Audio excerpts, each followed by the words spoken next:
Hola a todos y bienvenidos a una nueva entrega de Saber Prepararte. En esta ocasión vamos a analizar otro punto del cuadernillo de preguntas Saber 11, prueba de ciencias naturales del año 2018. Y para ello, lo primero que vamos a hacer es reconocer e interpretar muy bien la información que nos ofrece el punto.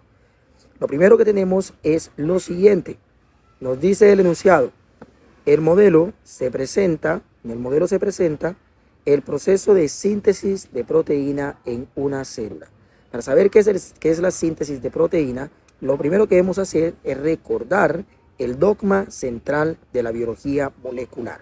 Y el dogma central de la biología molecular nos está diciendo inicialmente que existe una molécula importantísima conocida como ADN. El ADN es la molécula de la herencia. Y este ADN puede replicarse, es decir, puede crear copias de sí mismo, y es importante en aspectos como la regeneración de tejidos, y lo estudiamos mucho cuando nos referimos a la temática de mitosis, cuando lo que queremos producir son células idénticas o con características muy similares. El ADN. El proceso se llama replicación.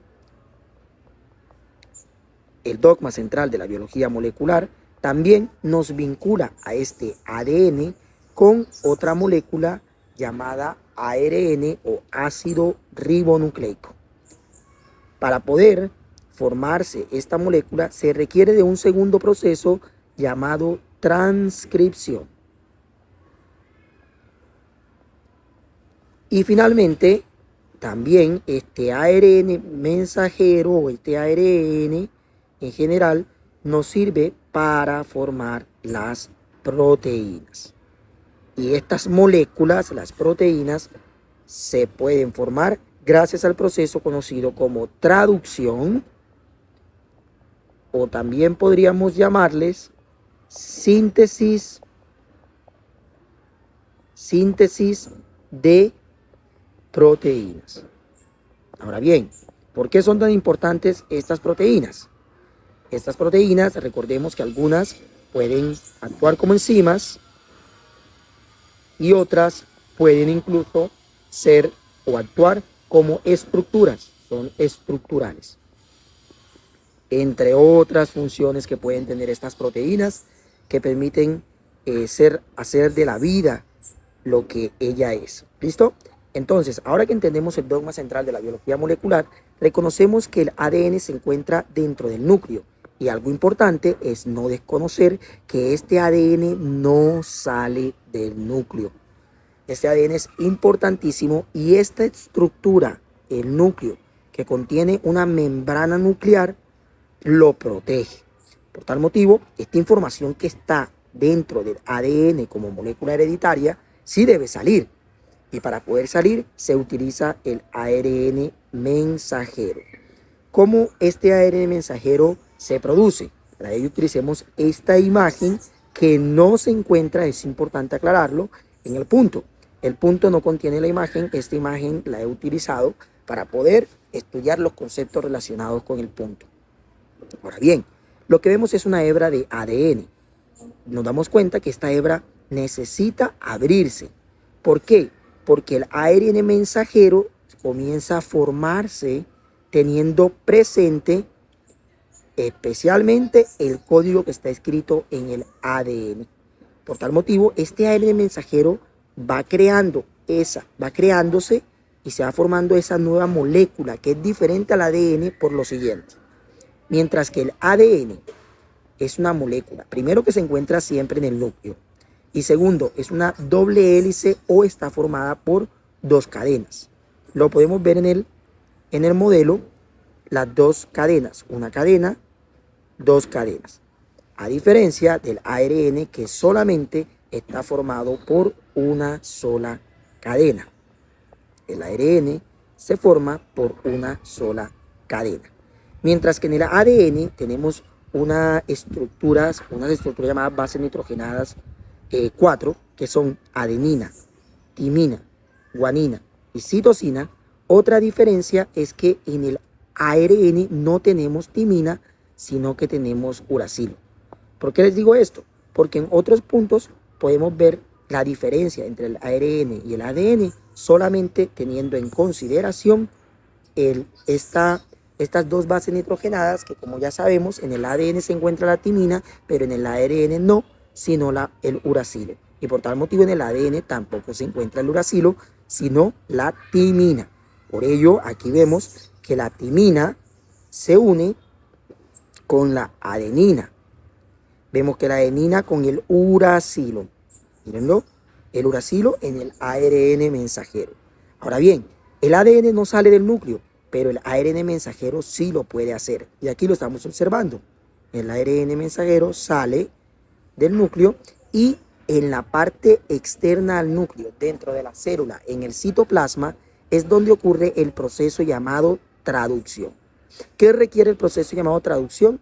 Requiere síntesis de proteína, el ARN transferente, la información que viene en el ARN mensajero y finalmente el ribosoma como el sitio de ensamblaje. El ARN transferente es el que va a traer el aminoácido. El aminoácido es una sola unidad de un polipéptido que serían varios aminoácidos unidos que forman finalmente, cuando ya hay muchos, una proteína.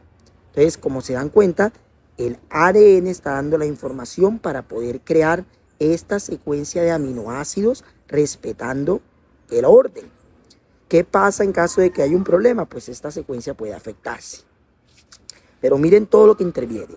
Interviene el ARN transferente, el ARN mensajero y también el ARN ribosomal, el ribosoma.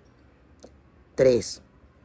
Y a partir de este proceso es posible la formación de la proteína a partir de la unión de los distintos aminoácidos en esta molécula que, aparte de llamarse proteína, también podríamos decir que es un polipéptido, como acá lo hemos representado, un polipéptido. Bien, ahora que tenemos esta información, sí podemos analizar cada uno de las opciones.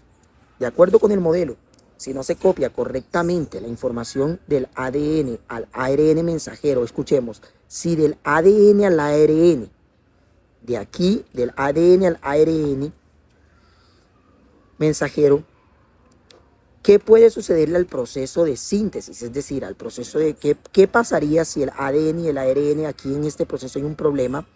¿Qué pasaría entonces con la proteína, el polipéptido que se formaría? ¿Qué pasaría con los aminoácidos? Primero, dice, primera opción, A, se produciría una cadena de ARN mensajero doble como la molécula de ADN. Ya hemos dicho que la molécula de ARN es una molécula lineal, una sola cadena, lo hemos mencionado anteriormente, así que no se esperaría que se formaran dos cadenas, no habría ninguna razón para formarse dos cadenas de ARN a sabiendas que esta es una molécula lineal, la de ARN, y solo el ADN presenta dos cadenas. La B nos dice, el ribosoma no podría entrar al núcleo a leer la información del ADN. Ya sabemos que el proceso como tal de traducción en donde está el ribosoma ocurre en el citoplasma y no en el núcleo. Por tal motivo tampoco sería una opción correcta. Los aminoácidos no podrían unirse al ARN de transferencia. Aquí tenemos el ARN de transferencia, que es el que trae al aminoácido de acuerdo a la información que viene contenida en el ARN mensajero. Pero miren lo que está diciendo. Los aminoácidos no podrían unirse. ¿Por qué no podrían unirse? Claro que sí. El inconveniente en verdad está en que los aminoácidos de pronto serían los incorrectos, porque la información del ARN mensajero está siendo incorrecta y por tal motivo los aminoácidos que traerían serían incorrectos. Pero por ningún motivo no podrían unirse. Mientras que la D nos dice se unirían aminoácidos que no corresponden con la secuencia de ADN. Esta sería la respuesta correcta. Recordemos, el ADN contiene la información. Para poder sacarla del núcleo hacia el citoplasma y poder llevar a cabo el proceso de traducción, es necesario formar a través del proceso de transcripción el ARN mensajero. Este ARN mensajero lleva la información. Esta información debe estar bien copiada porque en caso de no estarlo, al momento de traer el ARN transferente que utiliza como plantilla el ARN mensajero, los aminoácidos, va a traer el equivocado. Y por tal motivo el polipéptido o la proteína que se forme puede que no sea la proteína correcta. Así que la respuesta sería la D. Hemos terminado una vez más el análisis de esta pregunta. Cualquier duda que tengas, por favor, déjamela saber en los comentarios. Un abrazo, porque lo importante es saber prepararte.